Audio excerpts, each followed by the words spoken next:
Welcome to Wokepedia Radio. Wokepedia Radio is sponsored by Equipping the Persecuted.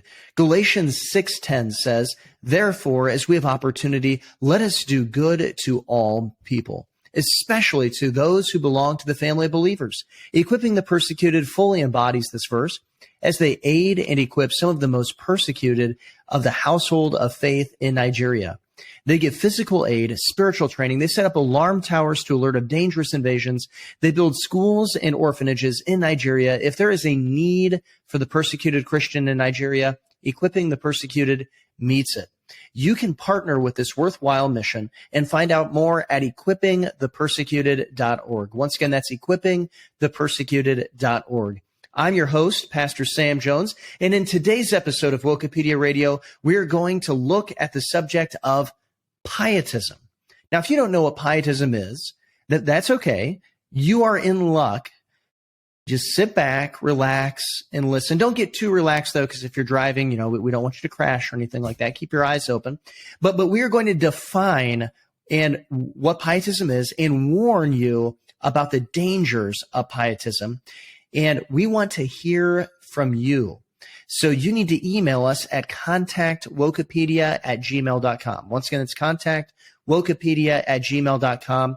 And we want to hear, what do you think about pietism? What do you think about political involvement of the Christian? Should Christians be involved in politics or should they not? We want to hear from you. Let us know at contactwokepedia@gmail.com. Well, Kyle, how are you doing today?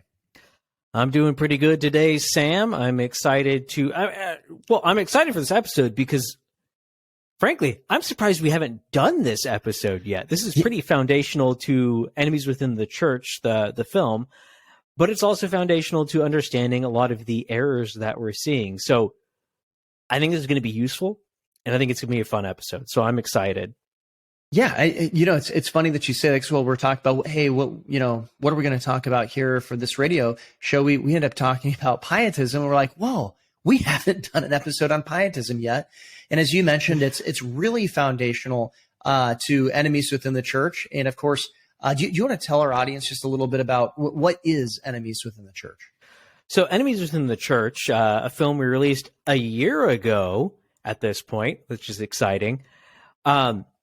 It's a film that shows the foundations of wokeness in this country, and those foundations being pietism and antinomianism,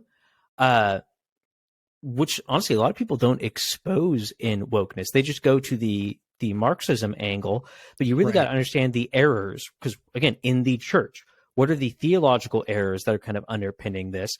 But it also, again, exposes where it's cropping up in the church. So if you really want to know areas where it's cropping up, as well as kind of the foundational theological errors that are going on, you really need to go watch Enemies Within the Church.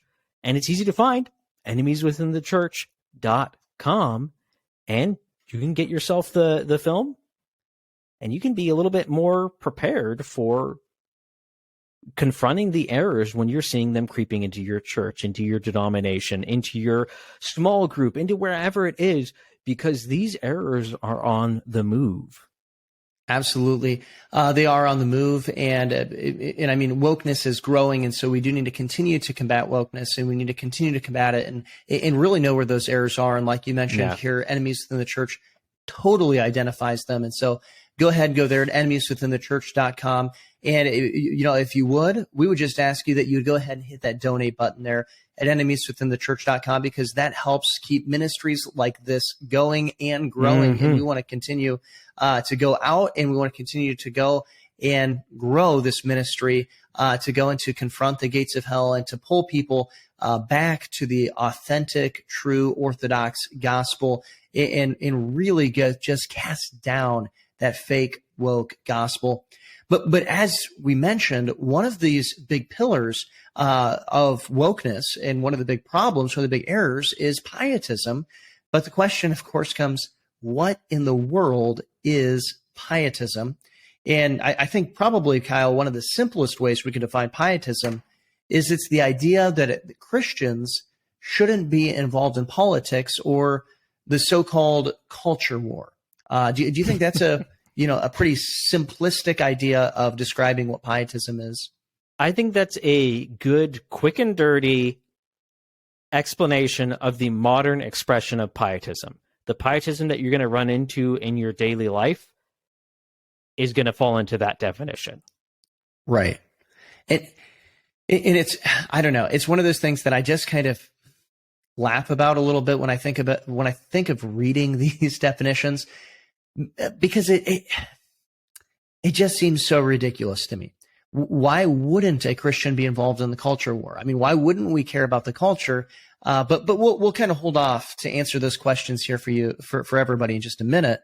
Let's get into a little bit more of a technical definition. So this one's from the 1828 Webster's Dictionary. I think it's always a good place to go to the dictionary to find a definition. And of course, pietism's been around. It's an error that's been around for a while. Satan goes back to the same things that have worked before, and he tries to use them again. But this is how it's defined in the dictionary. One of a sect of professing great strictness and purity of life, despising learning, school theology, and ecclesiastical polity, as also forms and ceremonies in religion, and giving themselves up to mystic theology. This sect sprung up among the Protestants of Germany in the latter part of the 17th century. Now, this is kind of interesting because it really does mention that it starts in Germany here, this idea of modern pietism, essentially.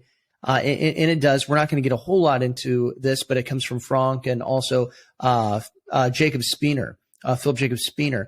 And when looking at this in Germany, are there any really terrible ideologies that have maybe sprung up in Germany? Any ones that you can think of, Kyle? I'm struggling on that. I mean, there was that one guy in the 30s, and so obviously we're talking about the Nazis.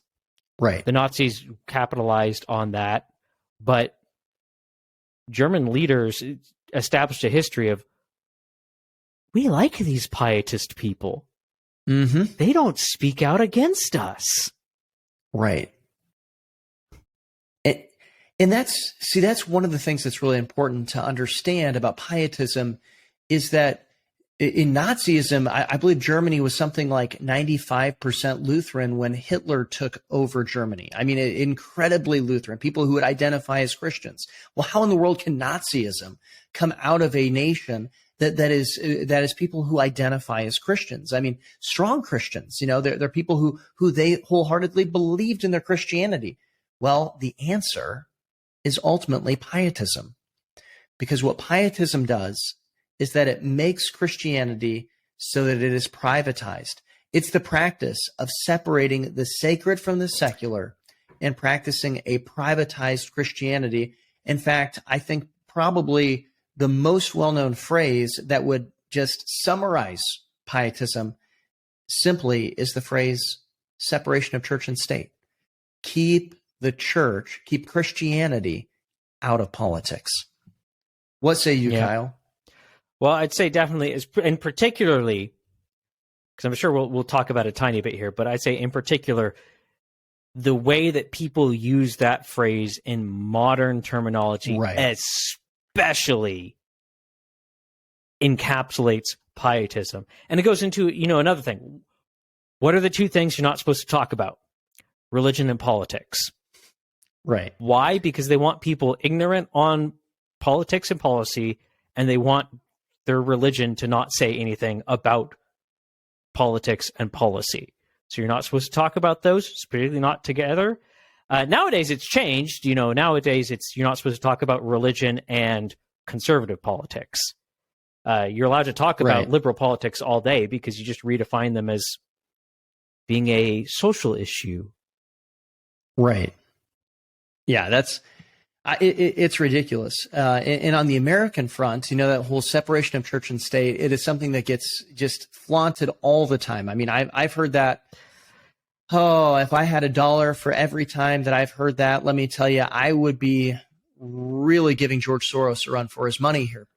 But on the American front, we hear this idea of separation of church and state. Kyle, where is separation of church and state found in the Constitution? Oh, where's it found in the Constitution? So actually, I'll answer this by telling a short story. I had a atheist acquaintance. I almost said friend, but we never were friends. We were acquaintances. And she was arguing with me about the Constitution. I knew immediately she knew nothing about the Constitution. Now, she was a surprisingly rational person, so it was easy to talk to her to a certain degree. But, she was talking about, God is basically God's excluded from the Constitution. Basically, she was implying that it's mentioned in their separation of church and state, but she was kind of going beyond that. And I just said, right. Where? Where is God kicked out of the government in the Constitution? And she got kind of huffy, and then next time we saw each other, she admitted, she went, I read the Constitution again, and yeah, it's not there. God's, there's never anything banning. She actually openly, on her own, admitted that the Constitution doesn't even ban the adoption of the country on a federal level could technically adopt a religion. Right. That's because the freedom of religion, that's not even what it means. Right. It doesn't mean that you can't promote a religion. Right. So and it was very interesting when she got into that on her own. Right. I think even if you take a more liberal perspective of the First Amendment, which is the freedom of religion, you still come to these conclusions that God isn't excluded, that there is no separation of church and state. You have to go beyond what the Constitution is saying and say that it's freedom from religion. And that's not actually what the First Amendment even is saying. And if you go and you look that's at how people wield it nowadays, though. Even, again, anytime someone says separation of church and state, that's how they mean it. Separation from religion. Religion has nothing to do with the state. But where's that term come from, Sam? And was it even being used in that way when it was originally used?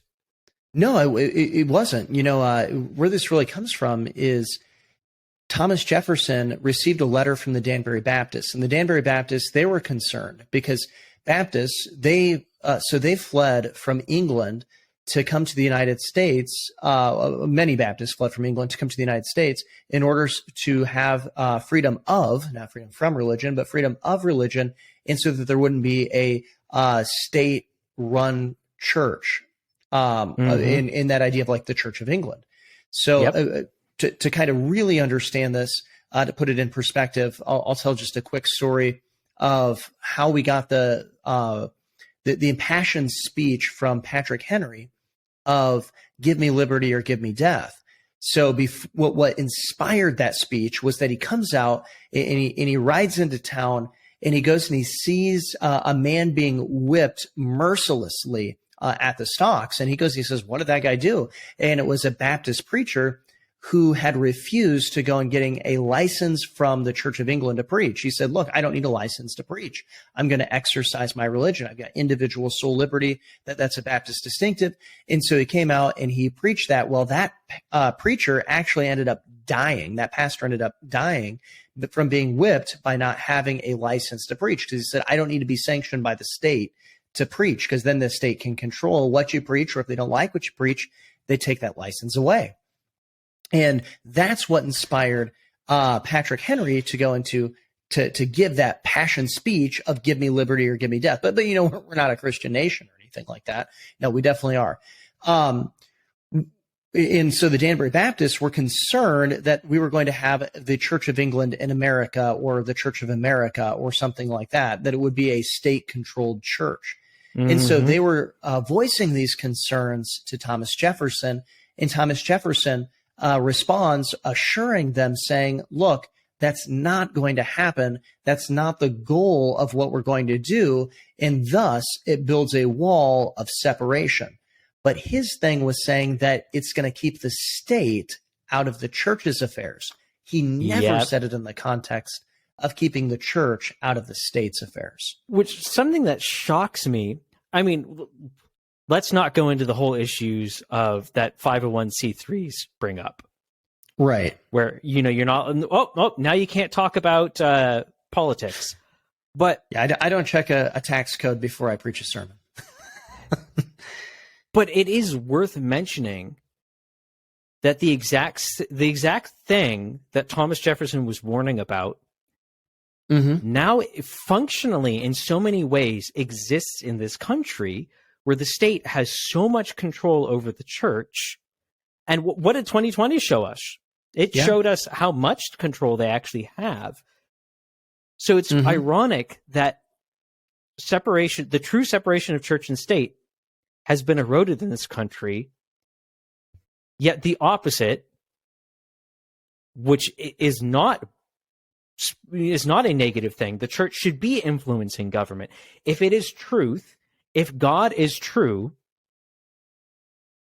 if his word is true, then it speaks to how we live our lives. It speaks to how we vote, and it speaks ultimately to what is right and wrong. And if it speaks to what's right and wrong, then the government, the enforcer in society, the one given the sword to execute justice, to keep a society together, to keep a nation together, they need to know.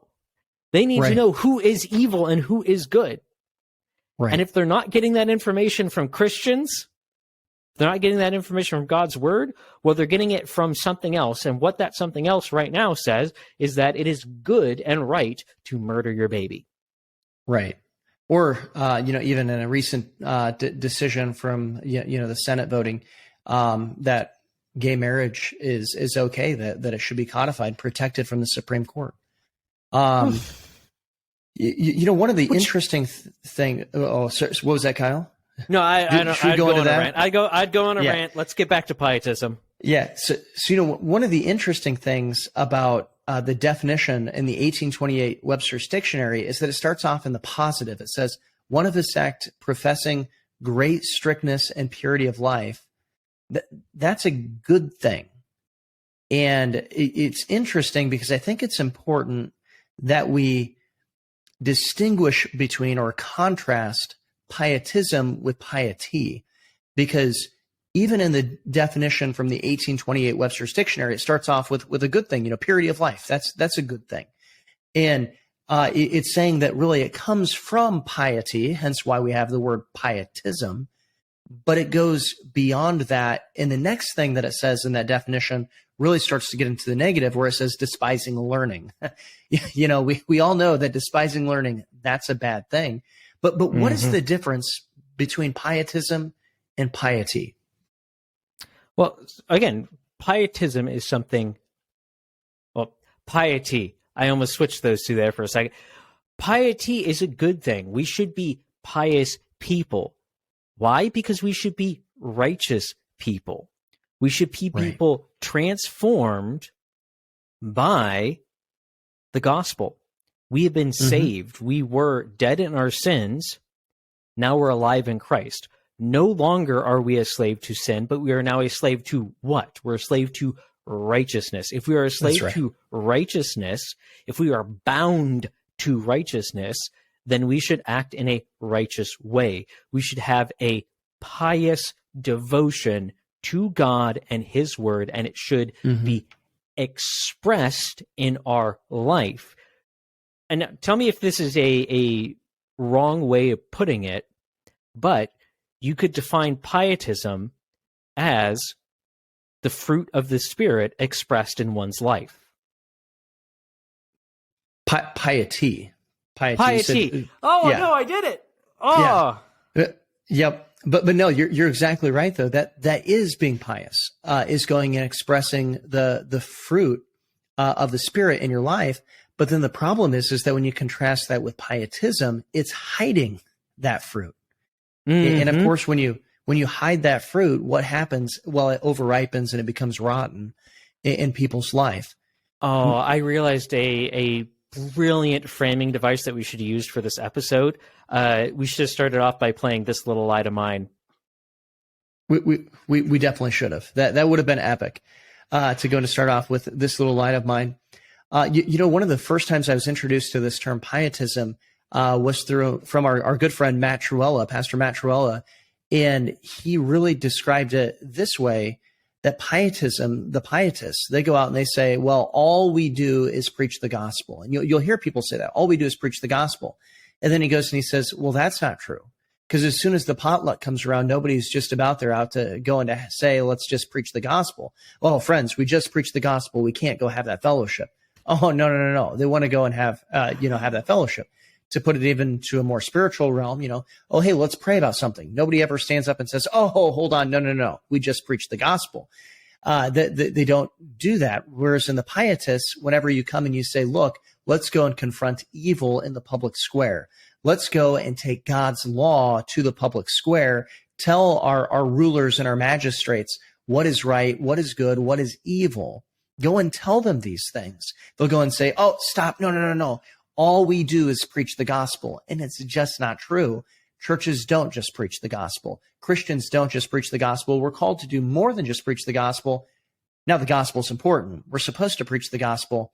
And one of the things I found is that not being a pietist, of going and actually engaging the public, is that it gives me more opportunities to preach the gospel, which is kind of the irony of pietism right there. Well, just today I was talking with my mom about this. The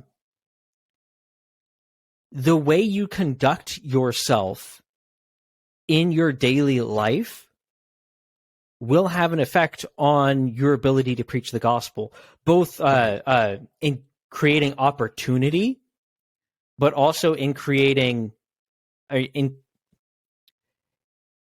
it'll give you, when people see integrity in you, mm-hmm. even if they hate you, you'll get to this point of, I hate that guy, but I can't deny that he's a man of integrity. Right. And it has an impact on people. And you will be surprised at how often someone on the fringe of your life that you don't really directly interact with, but they see the way that you conduct yourself, and they see the integrity with which you conduct yourself, when their life is in shambles. Now, I hope you preached the gospel to them before, but when their life's in shambles, they come to you out of all people, and they go, yeah, I need help. That's right. Why do they come to you? Because you're a man who actually carries his beliefs with him, is consistent. I mean, it's what Matt Truella was talking about when we had him on a few mm-hmm. weeks ago about prison. Right.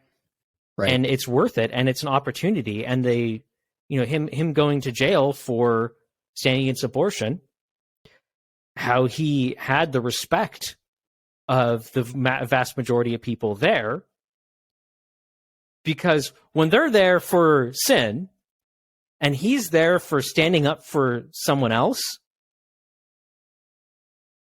that speaks volumes. Yeah. Now, one of the things we need to see, because people might be saying, okay, well, I get it. Pietism's bad, but what does that have to do with the woke church? I mean, you guys are Wokepedia. And so I think it's important that we look at some pietism today. And we've got an example of this, of Russell Moore from the MLK 50 conference going and promoting pietism. Now, it's interesting because in a certain context, I can kind of agree with what he's saying, but I think you'll understand what he's actually saying here when he says it, or at least we'll frame it for you after you hear it. It's a rather short clip, so because we couldn't get the whole, it'd be too long with the whole thing, but Sam will give a little bit of the context. If God's way upsets our political alliances, let's crucify our political alliances. Now, that actually sounds good to start off with. If God's way upsets our political alliances, let's crucify our political alliances, which sounds great and wonderful until you understand the context that he's preaching.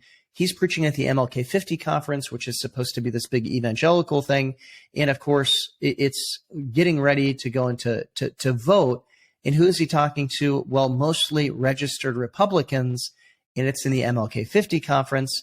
The whole conference is framed around critical race theory, not exposing it, but promoting it. And so what is he going and saying? Crucify your political alliances with Republicans. It's not always right to vote for Republican, by the way. I'm not advocating that. I use the write-in line quite a bit.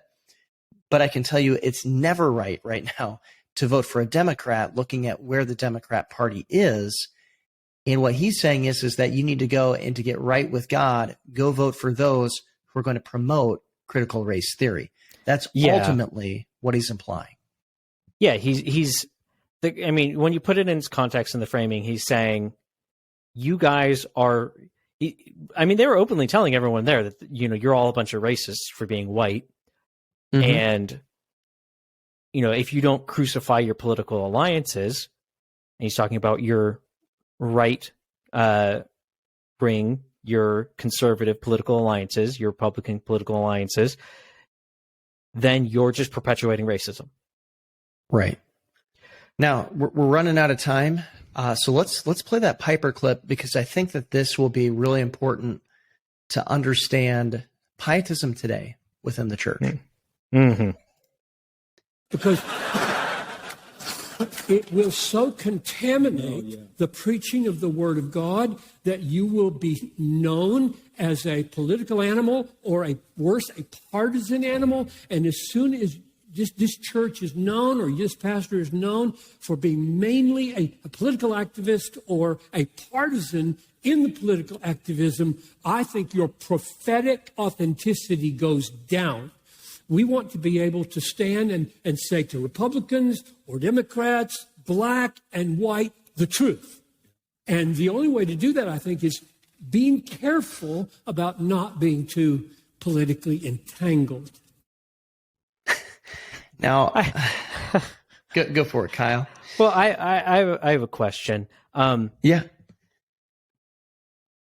Prophetic authenticity, is that rooted in you?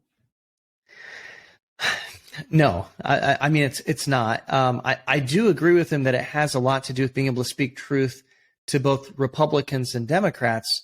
But generally speaking, if you're not entangled or inside of politics or talking to politicians, things like that, you can't have a prophetic voice to them. Like you have to go to where people are at to speak to them. The bones of what he's saying don't make sense, but the pietism angle. Right. So what is he saying there? Well, one, what is he saying? Like, I have a hard time really getting his main point, but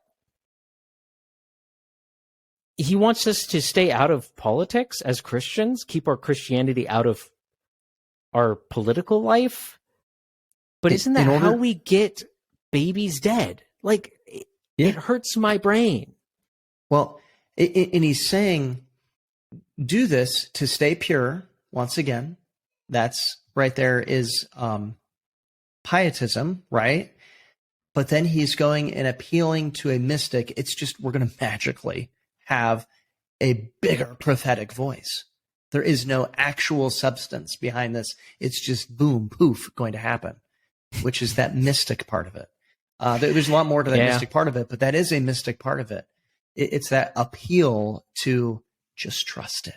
It's going to work. Yeah. I don't know. This is all, it's nonsense. But so I have a question as we're coming to an end, not for you, Sam, but for the audience. Because I think a lot of people might have this because, we didn't actually play the other clip. We had another clip and it mentioned the phrase Christian nationalist. But do you want us to talk about Christian nationalism? Yeah, I think that's a good question. Contact us.